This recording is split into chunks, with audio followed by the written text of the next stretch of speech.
Welcome back to Saturday Morning Chat. It's not a Saturday. It's a Tuesday evening. It might be Wednesday morning by the time you're watching this, but it is Nick, and that is Ethan. And we are back to talk all things sports once again after our grand return. Whoever would have guessed that we went a week without doing the show immediately after talking about the importance of getting on a schedule and being consistent and making the show stand out from our previous shows. Whoever would have comprehended or guessed that we would have immediately skipped a week? Well, me and Ethan probably could have assumed that would have happened, but the main thing is we're back now. We're back early. I don't know what word I was trying to blend there. We're back early for our second episode of the relaunch, and we're excited to be here. At least I am. Ethan, how are we doing today? Doing all right, Nick. Woke up this morning, went out to a nice overcast sky, felt very depressed as I went on my morning stroll, but then the sun came out later in the day, so I had a good end to my day, and now we're talking some sports, getting back. Hopefully, I'm going to say this again. Hopefully, into a routine. So yeah, happy to be back. Happy to be talking some sports, and can't wait to get this started. Ethan's always a go-getter, even on those overcast mornings on his second day of his senior year. He's excited to get rolling. Oh yeah. NFL teams were getting rolling today because they had to cut their rosters down to 53 men. And I would like to take this moment to deliver a eulogy for one of my favorite Pittsburgh Steelers who never got his trade of the deal. He always drew the short straw. I don't think drawing the long straw is the statement there. I think it's always drew the short straw. Anthony McFarland Jr., when he got drafted, I was so excited. He's like the fastest guy in the NCAA. I don't know if that was true, but he was fast. That was his gimmick. He was fast. He just needed to get in the open field and watch him go boom.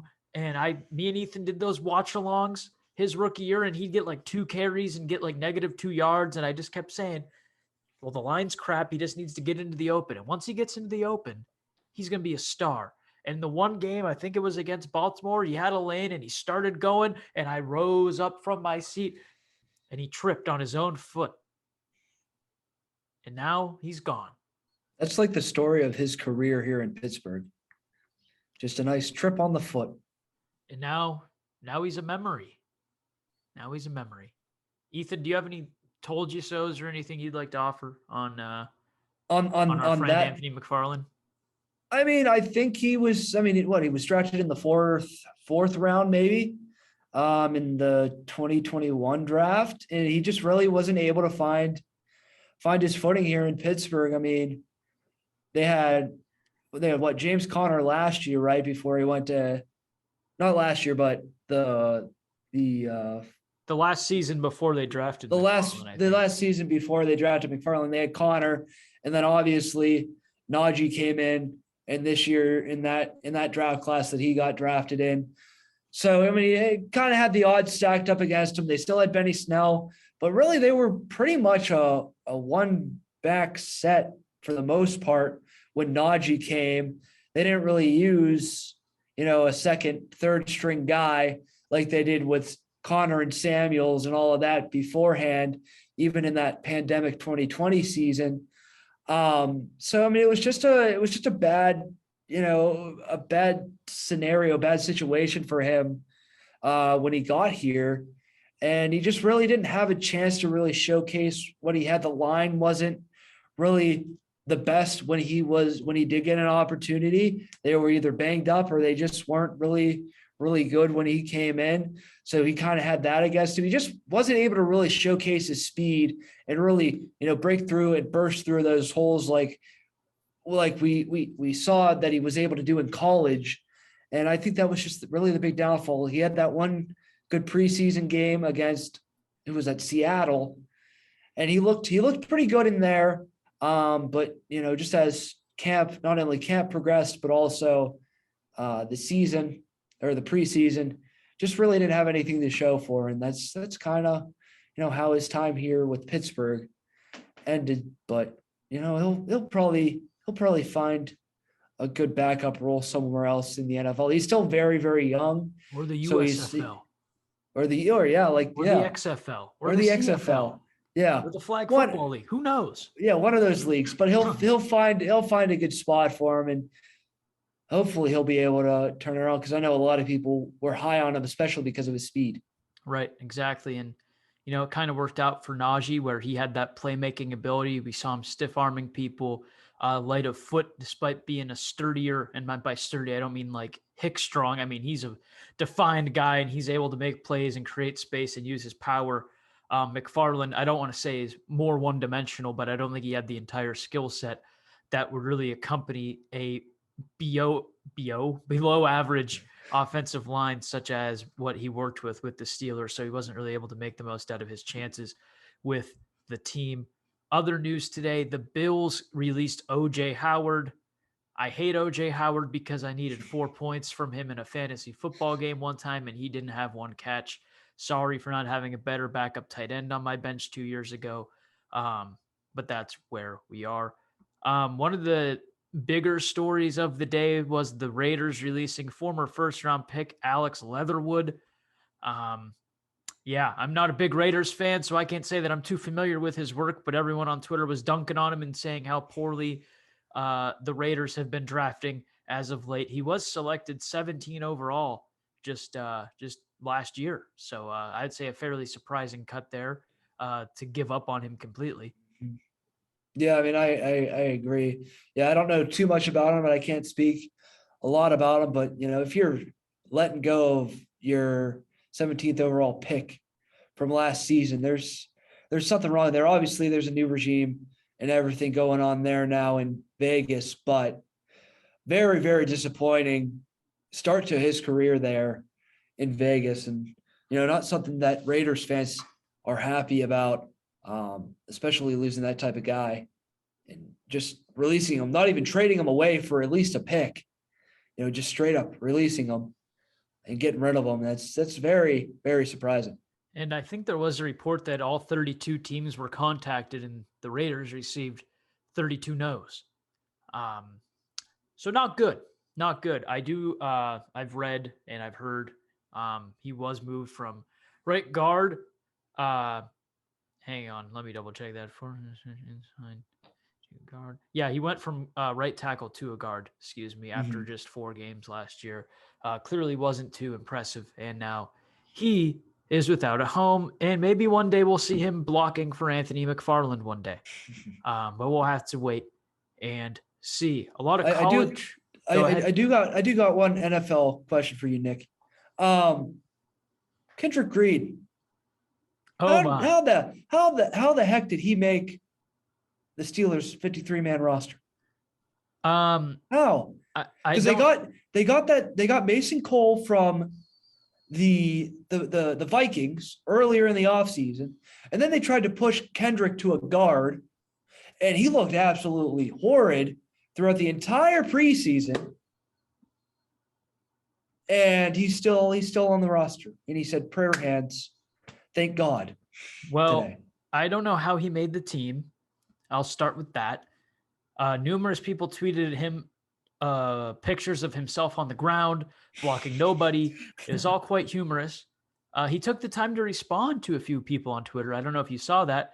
I did not, no. Including one where he said, "Your wife is mid," to someone.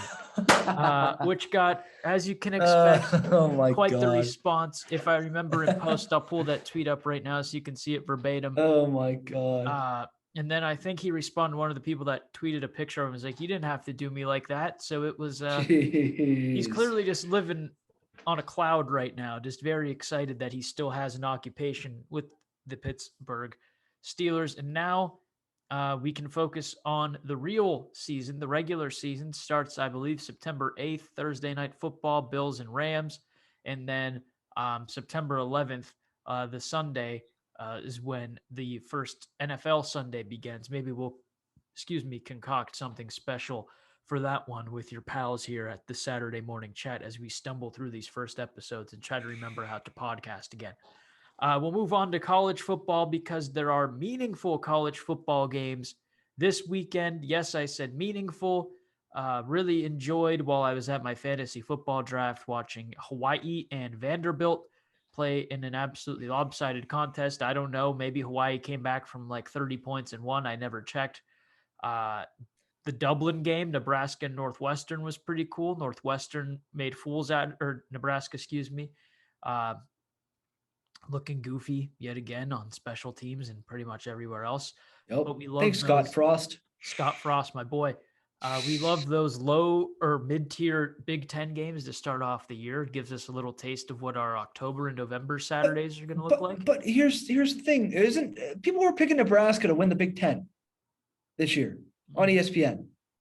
Yeah. Who would pick them? Well, didn't Seriously. Desmond Howard's playoff have like Pitt and Mississippi Yeah. State? Well, I mean, yeah. They can pick anything. Yeah, that's true. But like, still, I'm like, who would pick Nebraska? Number one, I mean, they haven't had a track record. There's still other teams in the Big. I mean, obviously, the Big Ten's not as strong as it was, let's say, 2-3 years ago, but it's still a pretty strong conference. You still got Michigan, you still got Ohio State, and I mean, there's a couple other teams in there that, like Wisconsin, who also can make a good jump at the Big Ten titles, and also Iowa. And there's still that core group of teams that's still pretty competitive. So to go with Nebraska, and then for them to put on that performance that they did, I know it didn't shock a lot of people about what happened, but still, I was just kind of shocked that, that was some of the picks. I mean, I was fairly entertained, but it was still a very, very sloppy game. And I mean, it's week 0 football. Yeah, I was at a fantasy football draft, so I didn't see a ton of it. I did see the last turnover of the game, though, which was kind of funny, just because you could kind of feel the life get sucked out of the atmosphere right away. But there is a lot happening in college football this weekend. Lots of big games. We have the special like Sunday night and Monday night college football games. I think Monday is Clemson, Georgia Tech. So there's going to be a lot going on, but it all starts off with a game local, close to our heart, Ethan. Yep, the backyard brawl, baby. Ethan is just ecstatic. He's absolutely ecstatic today. I'm just tired. No, I'm just tired of the constant Pitt and West Virginia fans going at each other over pointless things. Yeah, the history was there back in the day, but Pitt's a much better team than West Virginia. Let's get that straight. And West Virginia fans just keep running their mouth. I get it. It's a rivalry game, whatever. But still, these West Virginia fans think they're tough, you know what? But you know what I say? I mean, you're not. You're a team that's in the Big 12 that hasn't been competitive in years. And you think you're going to walk into Acrisure Stadium complaining, oh, we were going to take over Acrisure. We're going to take over Acrisure Stadium. Yeah, okay, sure, you're going to take over Acrisure. But they're still not going to win that game. I'm just sick and tired of hearing West Virginia fans and the media, especially local Pittsburgh media, go back and forth with one another. It's ridiculous. I can't stand it. I can't wait until Friday morning hits and this game is over, because I can't stand the bickering back and forth between the two schools. Yes, I get it's a rivalry. Be like Ohio State and Michigan, who literally attack each other in the locker room and shout "Ooh" in the locker room. Do that. Do something like that. Just like get me invested in the game with something like that. Don't give me any of this stuff where it's just bickering back and forth on social media and you're playing country roads to warm up during practice, and West Virginia, let's play Sweet Caroline during warm-ups. No, give me something else. There were some storied bouts back in the day, like the 13-9 game in West Virginia. Give me something like that. I don't think this game is going to be close at all. Pitt's favored by 7? I think they're going to easily cover that. I don't know if we're making predictions about this game anyway, but I'm going to do it anyway because I'm just sick and tired of it. Pitt is going to cover. Hammer that. Wow. They're gonna win it. That's an emo guarantee. Wow. I was gonna save the gambling talk until we were back in person, but Ethan has jumped the ship because of his passionate feelings towards the backyard brawl. What are your thoughts on it? On the backyard brawl? Yeah. Well, again, I'm from Erie, so I'm not a Pitt fan, nor am I a West Virginia fan. Right, but you've been down here. You've been down here. Yeah. Okay, I'm sorry. Let the rocket finish. Listen, But I completely agree with the sentiment you just delivered there. I was excited for this game. I remember watching it growing up, and I was very excited to hear it was back. And I was kind of drinking the Kool-Aid a little bit and starting to, lick my chops and get excited. That's a great visual for everyone who was watching. Um, but then I started, reading things, and the life was sucked out of me from it, because they're all acting like this is the biggest thing in the history of the world. And I'm glad they have that energy for the rivalry and everything, but it's the most petty bullcrap you'll ever see. And I don't understand, the game sells out. Pitt notorious kind of for being a team that a lot of their own fans even say, hey, we need our own stadium. It's not a good look to have 60% of Heinz filled, 70% of Heinz filled on a good day, whatever the numbers are. I don't have the metrics right in front of me. And then suddenly they play West Virginia and the game's sold out, and West Virginia goes, that's because of us, by the way. And I'm like, cool. Like, it's a driving distance game and it's sold out. Like, congratulations on your contribution for putting money into the program's pocket. Like, good on you. And it's just been petty things like this time and time again. I know people that cover it, and just reading their mentions. It's not an attack on them for posting what they're posting, but it's just the replies in it that are just really weird things, just like random tidbits or grabbing one piece of information that's statistical information, not opinion, and just trying to act like the writers are spinning it in this weird way to push agendas to their audience. It's just one of the most petty things I've ever seen in my life, reading all of this on Twitter.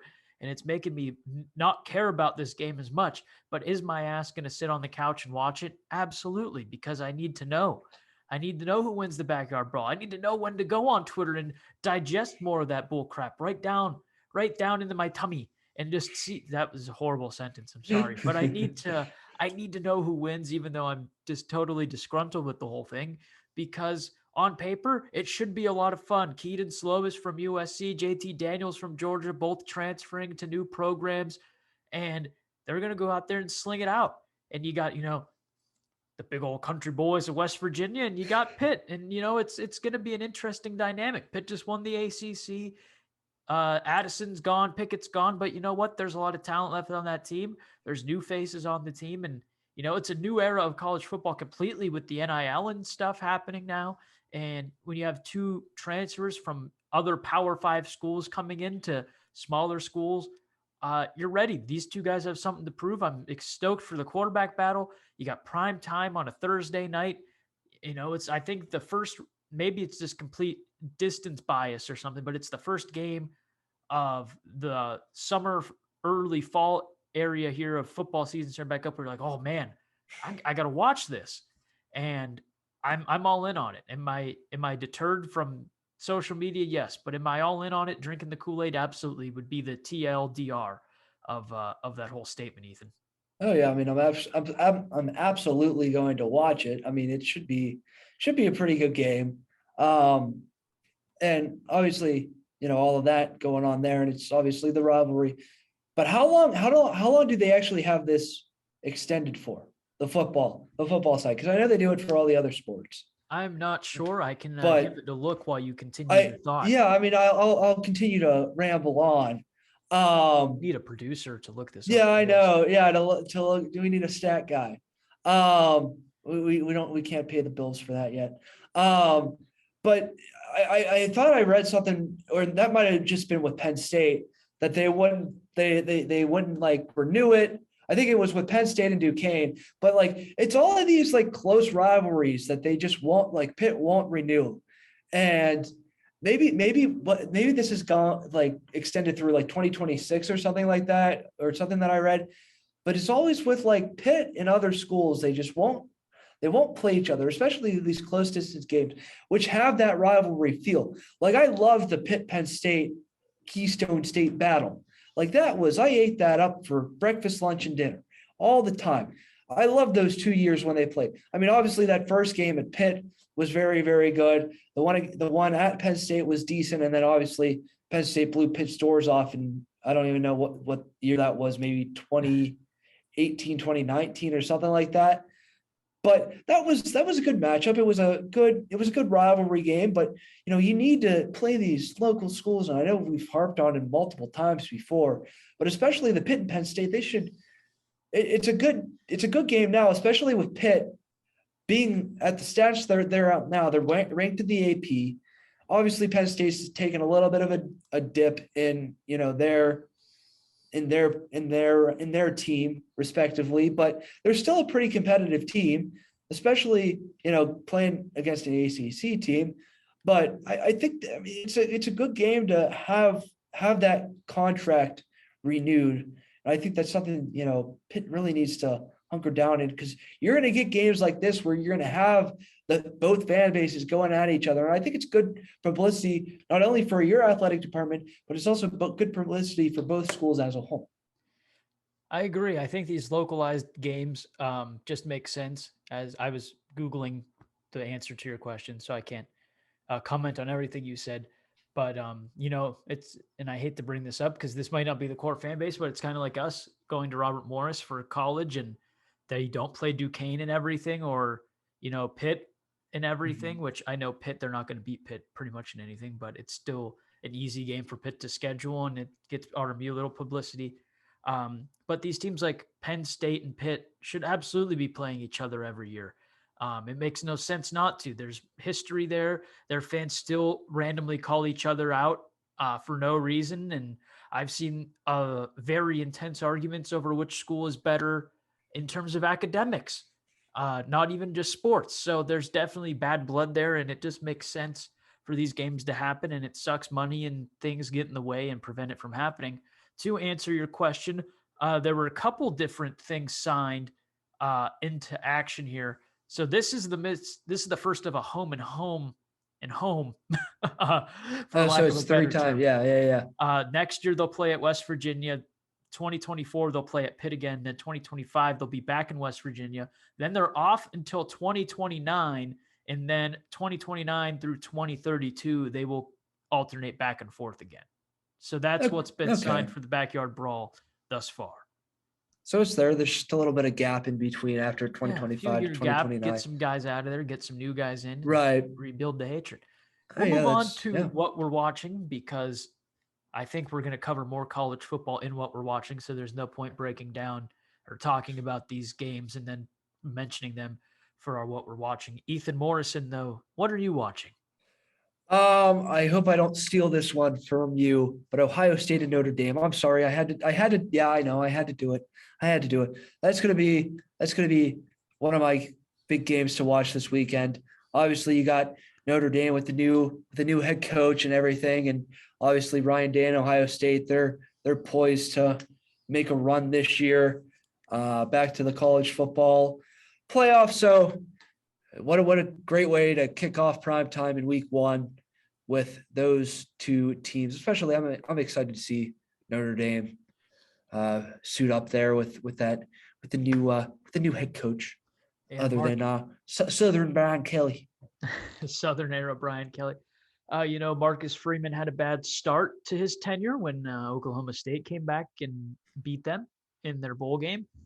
As a Notre Dame fan, I have not done my proper research, mostly because I'm in I got a new job high still.